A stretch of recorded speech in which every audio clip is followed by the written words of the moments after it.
ಸ್ನೇಹಿತರೆ ಎಲ್ಲರಿಗೂ ನಮಸ್ಕಾರ. ಮುರುಳಿ ಜೊತೆಗೆ ಸ್ವಾಗತ. ನೋಡಿ, ಇವತ್ತು SRS ಟಿಫನ್ ಸೆಂಟರ್ ಅಲ್ಲಿ ಇಡ್ಲಿ ಸಾಂಬಾರ್ ಮಾಡ್ತಾ ಇದ್ದಾರೆ. ಇಡ್ಲಿ ಸಾಂಬಾರ್ ಇದು ತುಂಬಾನೇ ಚೆನ್ನಾಗಿರುತ್ತೆ.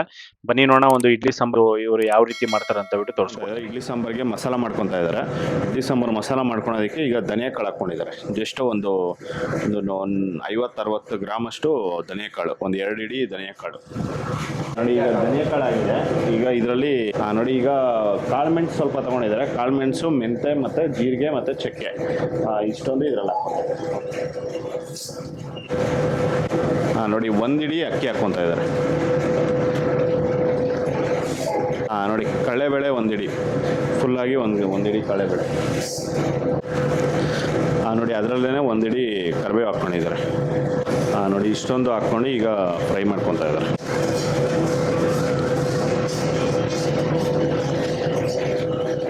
ಇದನ್ನು ಫ್ರೈ ಮಾಡುವಾಗ ಲೋ ಫ್ಲೇಮಲ್ಲಿ ಇಟ್ಕೊಂಡೆ ಇದನ್ನು ಫ್ರೈ ಮಾಡಬೇಕಾಗುತ್ತೆ.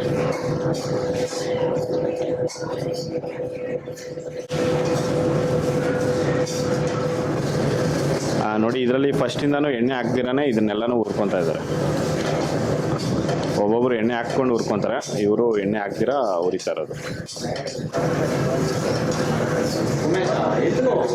ನೋಡಿ, ಈ ಥರ ಒಂದು ಆಲ್ಮೋಸ್ಟ್ ಒಂದು 10 ನಿಮಿಷದಿಂದ ಇದನ್ನು ನಿಧಾನಾಗಿ ಇದೇ ಥರ ಹುರ್ಕೊತಾ ಇದ್ದಾರೆ.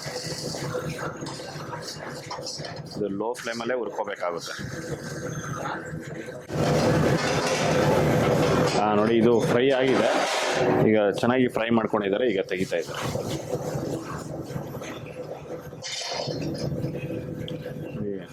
ಇದರಲ್ಲಿ ಇಷ್ಟನಾ ಬೇರೆ ಏನಾದರೂ ಬ್ಯಾಡಿಗೆ ಮೆಣಸಿನಕಾಯಿ ರೋಸ್ಟ್ ಮಾಡ್ಕೊಂಡಿದ್ದಾರೆ. ನೋಡಿ, ಈ ಥರ ನೋಡಿ, ಒಂದು ಕೂಡ ಸೀದಿಲ್ಲ. ಈ ಥರ ಒಂದು ನಿಧಾನಾಗಿ ಲೋ ಫ್ಲೇಮಲ್ಲಿ ಹುರ್ಕೊಬೇಕಾಗುತ್ತೆ. ಮತ್ತು ಇದರಲ್ಲೇ ರುಬ್ಬುವಾಗ ಕಾಯಿ ಹಾಕ್ಕೊಂಡು ರುಬ್ಕೊಂತಾರೆ. ಮತ್ತು ಈಗ ಬ್ಯಾಡಿಗೆ ಮೆಣಸಿನಕಾಯಿ ಹಾಕ್ಕೊಂಡು ಹುರ್ಕೊತಾ ಇದ್ದಾರೆ. ನೋಡಿ, ಸ್ವಲ್ಪ ಎಣ್ಣೆ, ಜಸ್ಟ್ ಒಂದು 5-10 ಡ್ರಾಪ್.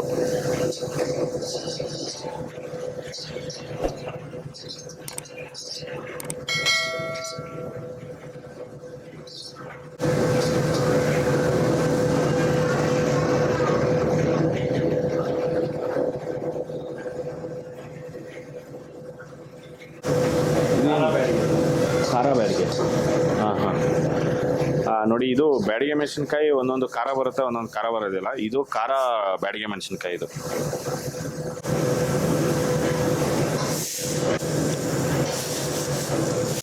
ನೋಡಿ, ಫ್ರೈ ಮಾಡ್ಕೊಂಡಿದ್ದಾರೆ. ಜಸ್ಟ್ 1 ನಿಮಿಷ ಇದನ್ನು ಫ್ರೈ ಮಾಡಿಕೊಂಡು ತೆಗೆದಿದ್ದಾರೆ. ನೋಡಿ, ಅದರಲ್ಲೇ ತೆಂಗಿನಕಾಯಿ ಹಾಕ್ಕೊಂಡಿದ್ದಾರೆ. ಇದು 1 ತೆಂಗಿನಕಾಯಿ ಕಟ್ ಮಾಡಿ ಹಾಕ್ಕೊಂಡಿದ್ದಾರೆ. ನೋಡಿ, ಇಡ್ಲಿ ಸಾಂಬಾರಿಗೆ ನೋಡಿ ಈಗ ಜಾರಲ್ಲಿ ಹಾಕ್ಕೊಂಡು ಎಲ್ಲ ರುಬ್ಕೊತಾ ಇದ್ದಾರೆ.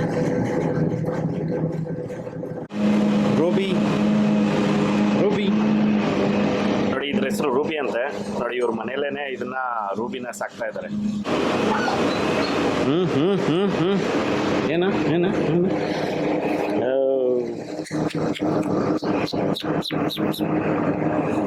Okay okay okay okay okay okay.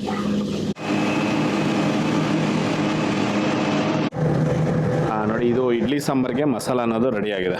ಈಗ ಮಿಕ್ಸಿಗೆ ಹಾಕ್ಕೊಂಡು ಚೆನ್ನಾಗಿ ಫೈನಾಗಿ ರುಬ್ಕೊಂಡು ಇದು ಬೌಲಲ್ಲಿ ಹಾಕಿ ಇಟ್ಕೊಂಡಿರ್ತಾರೆ. ಇದನ್ನು ಫ್ರಿಜ್ಜಲ್ಲಿ ಇಟ್ಕೊಂಡು ಮತ್ತೆ ಬೆಳಗಿನ ಜಾವ ಸಾಂಬಾರಿಗೆ ಹಾಕ್ಕೊಳ್ಳೋಂಥದ್ದು.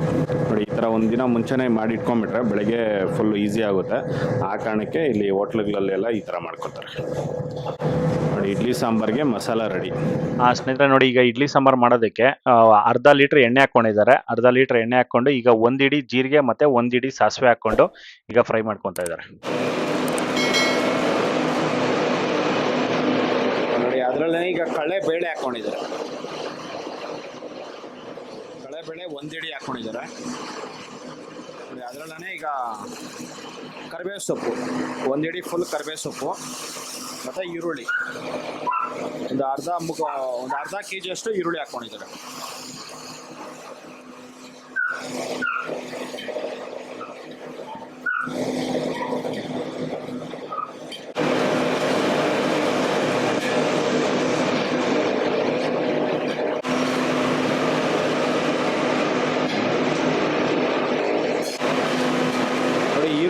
ಆಗಿದೆ. ಈರುಳ್ಳಿ ಫ್ರೈ ಆಗಿದ ನಂತರ ಈಗ ಟೊಮೊಟೊ ಹಾಕ್ಕೊಂಡಿದ್ದಾರೆ.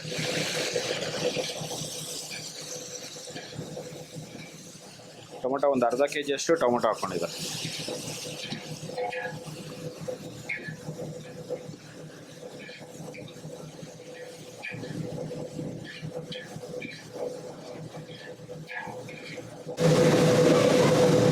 ನೋಡಿ ಈಗ ಕಲ್ಲುಪ್ಪು ಹಾಕ್ಕೊತಾ ಇದ್ದಾರೆ. ಎಷ್ಟು ಒಂದು 3.5 ಹಿಡಿಯಷ್ಟು ಕಲ್ಲುಪ್ಪು. ಹಾಂ,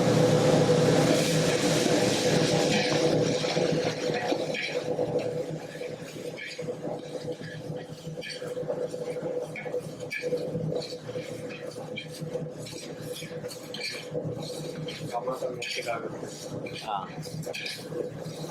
ಈ ಟೊಮೊಟೊ ಸ್ವಲ್ಪ ಮೆತ್ತಗಾಗೋವರೆಗೂ ಇದನ್ನು ಫ್ರೈ ಮಾಡ್ಕೊತಾರೆ.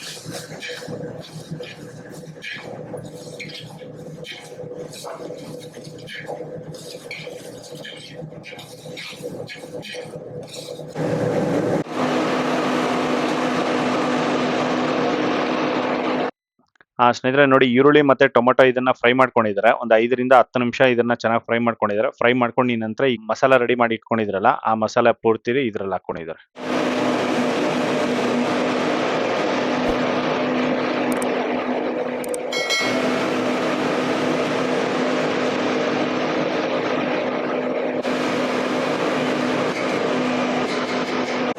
ನೋಡಿ, ಇದು ಮಸಾಲ ಹಾಕಿದ್ಮೇಲೆ ಚೆನ್ನಾಗಿ ಕುದಿಬೇಕು. ಜಸ್ಟ್ ಒಂದು ಆಲ್ಮೋಸ್ಟ್ ಒಂದು ಎರಡು ನಿಮಿಷ ಕುದಿಸ್ಕೊತೀರಲ್ಲ, 2 ನಿಮಿಷ.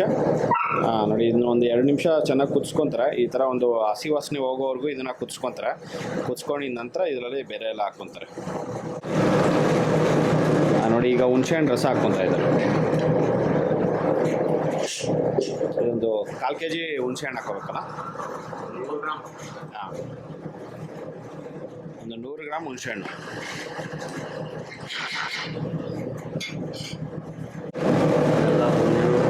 ಹಾಂ, ಬೆಲ್ಲ ಒಂದು 200 ಗ್ರಾಮ್ ಬೆಲ್ಲ ಹಾಕ್ಕೊತಾ ಇದ್ದಾರೆ.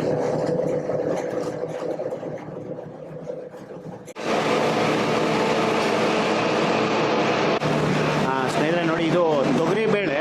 ಇದನ್ನು ಚೆನ್ನಾಗಿ ತೊಳೆದ್ಬಿಟ್ಟು ಇದನ್ನು ಅರ್ಶಿನ ಪುಡಿ ಹಾಕ್ಕೊಂಡು ಬೇಯಿಸ್ಕೊಂಡಿದ್ದಾರೆ. ಬರೀ ಅರ್ಶಿನ ಪುಡಿ ಹಾಕ್ಕೊಂಡು ಬೇಯಿಸ್ಕೊಂಡಿದ್ದಾರೆ. ಈಗ ಬೇಯಿಸ್ಕೊಂಡಿರೋದು ಇದರಲ್ಲಿ ಸಾಂಬಾರಲ್ಲಿ ಹಾಕ್ಕೊತಾರೆ.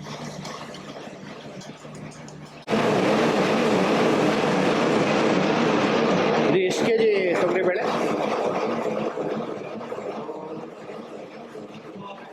1.5 kg. ನೋಡಿ, 1.5 kg ತೊಗರಿಬೇಳೆ ಹಾಕ್ಕೊಂಡಿದ್ದಾರೆ.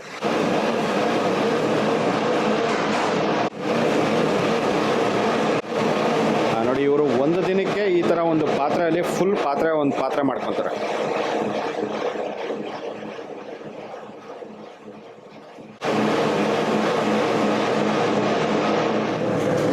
ಸ್ನೇಹಿತರೆ ನೋಡಿ, ಇದು ಸಾಂಬಾರು ಅನ್ನೋದು ಆಲ್ಮೋಸ್ಟ್ ಒಂದು 15ರಿಂದ 20 ನಿಮಿಷ ಚೆನ್ನಾಗಿ ಕುದಿಸ್ಕೋಬೇಕಲ್ಲ. ನೋಡಿ, ಈ ಥರ. ಹಾಂ, ನೋಡಿ, ಈ ಥರ ಚೆನ್ನಾಗಿ ಒಂದು 5ರಿಂದ 10 ನಿಮಿಷ ಇದನ್ನು ಚೆನ್ನಾಗಿ ಕುದಿಸ್ಕೊತಾರೆ. ಹಾಂ, ನೋಡಿ, ಇದೆಷ್ಟು ಕುದ್ರೆ ಅಷ್ಟೊಂದು ಇಡ್ಲಿ ಸಾಂಬಾರು ಅನ್ನೋದು ತುಂಬ ಚೆನ್ನಾಗಿರುತ್ತೆ.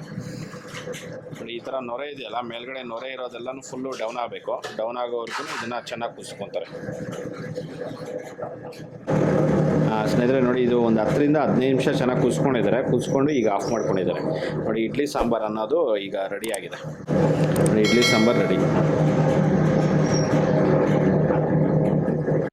ಸ್ನೇಹಿತರೆ ನೋಡಿದ್ರಲ್ಲ, ಒಂದು SRS ಟಿಫನ್ ಸೆಂಟ್ರಲ್ಲಿ ಮಾಡೋವಂಥ ಒಂದು ಇಡ್ಲಿ ಸಾಂಬಾರು ಯಾವ ರೀತಿ ಮಾಡ್ತಾರೆ ಅಂತ ಬಿಟ್ಟು. ಇದಂತೂ ತುಂಬ ಸಖತ್ತಾಗಿತ್ತು. ಇದು ಇಡ್ಲಿಗೆ ಮತ್ತು ದೋಸೆಗೆ ನಾನು ಟೇಸ್ಟ್ ಮಾಡಿದೆ, ತುಂಬ ಚೆನ್ನಾಗಿತ್ತು. ನೋಡಿ, ಈ ಥರ ಒಂದು ಇಡ್ಲಿ ಸಾಂಬಾರು ಇವರು ಮಾಡ್ತಾರೆ. ತುಂಬಾ ಚೆನ್ನಾಗಿರುತ್ತೆ. ನೀವು ಈ ಕಡೆ ಯಾವಾಗಾದರೂ ಬಂದಾಗ ಟೇಸ್ಟ್ ಮಾಡಿ. ಇದು ಎಮ್ರೆ ಬಸ್ ಸ್ಟ್ಯಾಂಡ್ ಎದುರುಗಡೆನೇ ಇವ್ರದ್ದು ಟಿಫನ್ ಸೆಂಟರ್ ಇದೆ. ನೋಡಿ, ಈ ವಿಡಿಯೋ ನಿಮಗೆಲ್ಲ ಇಷ್ಟ ಆಗಿದೆ ಅನ್ಕೊಂತೀನಿ. ಇಷ್ಟ ಆಗಿದೆ ದಯವಿಟ್ಟು ಲೈಕ್ ಮಾಡಿ, ಶೇರ್ ಮಾಡಿ, ಸಬ್ಸ್ಕ್ರೈಬ್ ಮಾಡಿ. ಮುಂದಿನ ವಿಡಿಯೋದಲ್ಲಿ ಸಿಗ್ತೀನಿ. Thank you, bye by.